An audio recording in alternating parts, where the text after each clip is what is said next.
Side, looking for his 7th win of the campaign. Fragment getting play as a Sweet Lovin' Lou and Windor. Field for the 7th. Pick up speed. Here they come. And away they go. They're often pacing a Wahad Dad right on the gate to go forward. He sprints out to the inside. Brandon Boulevard and Al Poppy showing some hustle as well. There's Sweet Lovin' Lou floating out 4th. Crossing over to the pylons 5th is Fragment. He'll be followed by Lindy Dragon Water. Windor's going to drop back to next to last with Melillo. Trailer from 8th.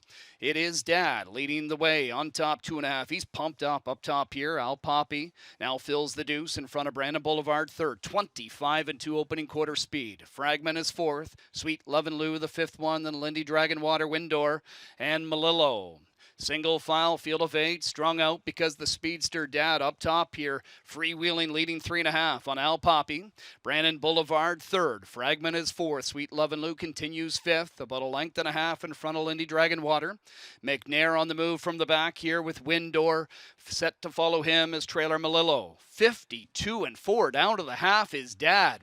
His lead, though, down to just a length now. And Al Poppy angling out of the 2-hole. He can sense that Dad is getting tired. And here's Al Poppy on the outside. Brandon Boulevard's going to follow him. Fragment to the outer flow inside is Lindy Dragon Water. Sweet Lovin' Lou is about 4th over. Following him, Windor to the inside is Melillo.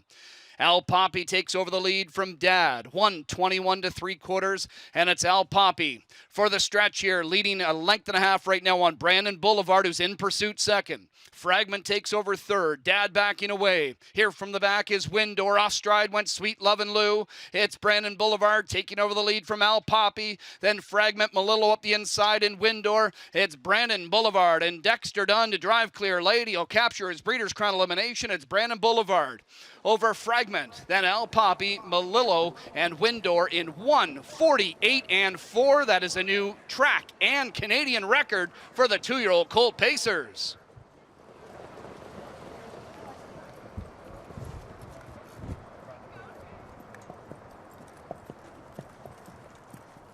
Record mile there. Pursuit 2nd. Fragment takes over 3rd. Dad backing away. Here from the back is Windor. Off stride went Sweet Lovin' Lou. It's Brandon Boulevard taking over the lead from Al Poppy. Then Fragment, Melillo up the inside in Windor. It's Brandon Boulevard and Dexter Dunn to drive clear. Lady will capture his Breeders' Crown elimination. It's Brandon Boulevard over Fragment. Then Al Poppy, Melillo, and Windor in 1:48-4. That is bred by Crawford Farms. He's owned and trained by Andrew Harris.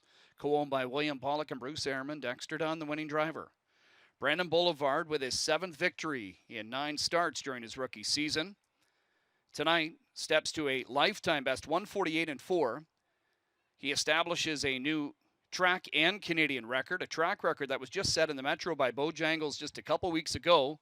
A Canadian record of 1:49 was the previous record that has stood since the end of October. Well, Brandon Boulevard has established a new Canadian record, a track record here tonight, 1:48-4, and winning the first Breeders' Crown elimination for 2-year-old Pacing Colts. Winning driver Dexter Dunn, winning trainer Andrew Harris. And Dex, I'm not sure any of us kind of predicted that's how things would go, but take us through it from your vantage point. You got one on the lead who's just absolutely rocking. It's wicked fractions, but really there wasn't a whole lot of that you had to do. You just kind of had to wait. Yeah, exactly. Yeah, Louis was he was trying to reel his one in, but he was marching along there. You know, I sort of knew Yannick would have to pull when we come, so we got a perfect helmet around the turn. But just really impressed the way the colt let down tonight. He's obviously had a great year, and he's still at it. Well, he's shown his speed all season long, the miles he's put in at the Red Mile, but here mid-October, getting late in the season on a cool night, rainy night, that's something. Yeah, exactly. It's a hell of a mile, isn't it? So obviously the fraction's set up for a mile like that, but you know, just the way he was pacing at the line, you know, I was really happy with that. Finally here, when you started sitting behind him, what was the first thing you noticed about him? He's just all class, you know, he does whatever you want him to do. You know, he's a real racehorse. He wants to race the other horses, and you know, he's proved that with his runs at Lexington. He's done at the front, he's done it from the back. So you know, true professional. Congratulations. Yep, thanks, Jake. All right, Andrew, 1:48-4, a track record here. You know, we haven't seen this guy up here, obviously, as he's been racing at the Red Mile, and we've seen some pretty impressive colts. As you watch some of those horses like Bojangles and Frantic Hanover bang heads, how did you feel about your guy stacking up? I think he stacks up with them. I give full credit to Bojangles and Frantic Hanover and a couple of those other Burke horses. I give them all respect. They're all great horses, and when it comes down to it, when you got a group that's that good, trip's going to matter. And the best thing that we got is we got Dex, and he's going to map out a great chart. And that's what I was going to say. Obviously, it's such a deep group of horses, and the horses that he was facing are no slouches, obviously, at the Red Mile. But we've seen so much talent from him right away. Is that what he showed you? Yeah, the first couple of months he was kind of lazy and just didn't really show ambition. And then about March, I let him have a little bit of a speed trip, and he just took off on me. And ever since then, I was like pretty high on him, and I knew he kind of had that kind of speed. But obviously, you don't expect him to be a 48 pacer. That was, that was big fractions that set up for him. But he's right there at the wire, and he's looking good crossing the wire, so he's not all out.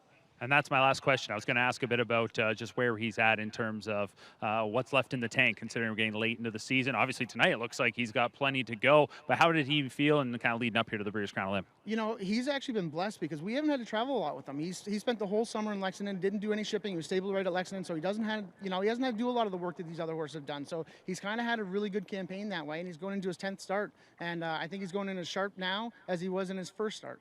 Well, congratulations on the win, and best of luck next week. Thank you, Mark. All right, there you go. Brandon Boulevard, 148-4.